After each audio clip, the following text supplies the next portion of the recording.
up, nerds and nerdettes and wee little nerdlings all? It's your buddy Big Johnny G, the Two Gun Fix-It presents Legendary Gaming.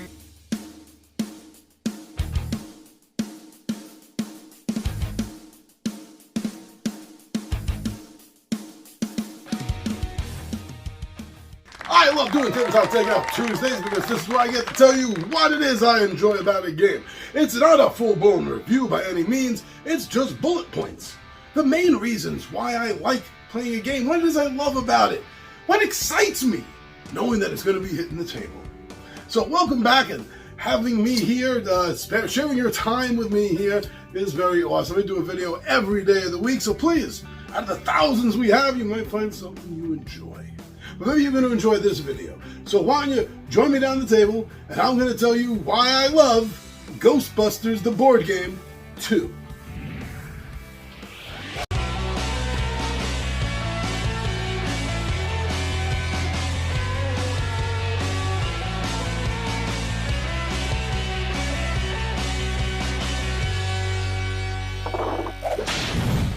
Hey now, thank you so much for deciding to give me a little bit of your time, spending a little bit of it here with me. That's really awesome, and I do appreciate it.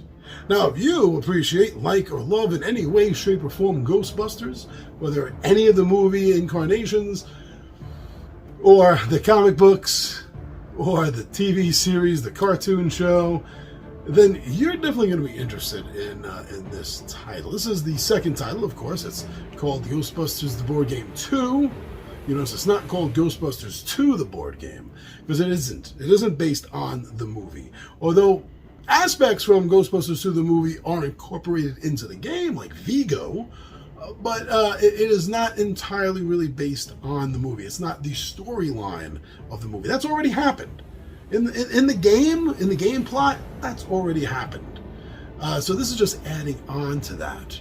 And it is also adding on to the fact that it is building upon, although it's a standalone game, it is building upon an already well-received and enjoyed game, the earlier Ghostbusters, the board game, and it continues along those lines.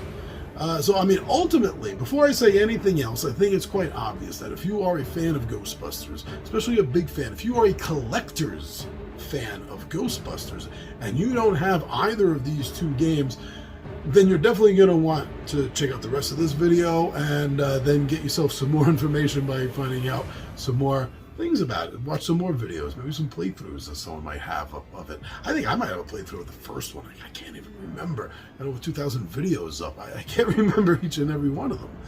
But yeah, so let's just get that out of the way right up front. If you're a Ghostbusters fan and or collector, you're going to want to look more into this game.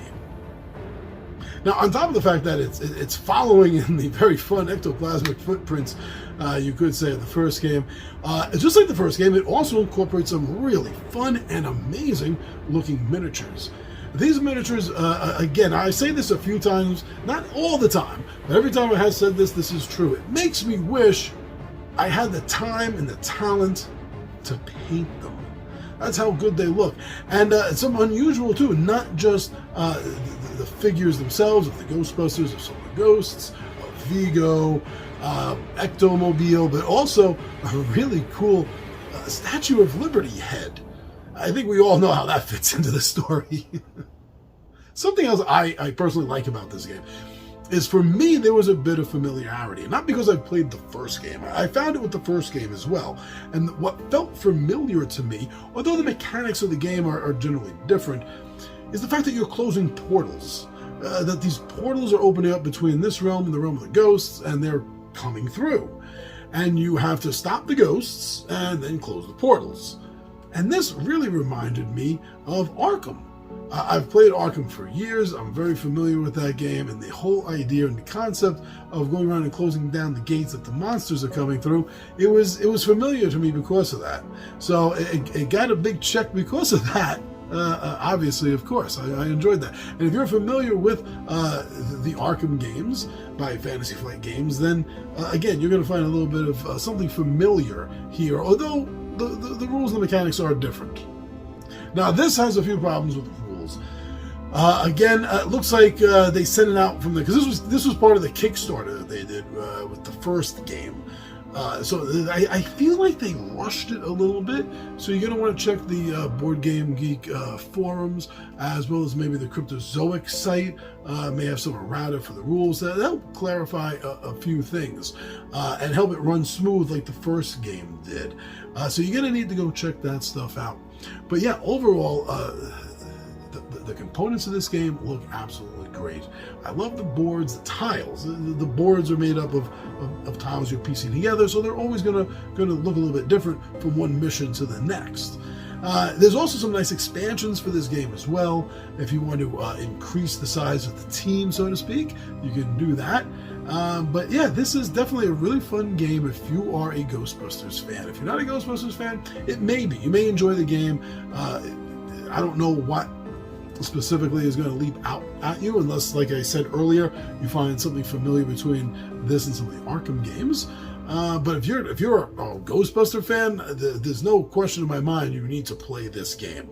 So please go out, get yourself some more information, and come back here and let us know what you think of Ghostbusters the board game 2.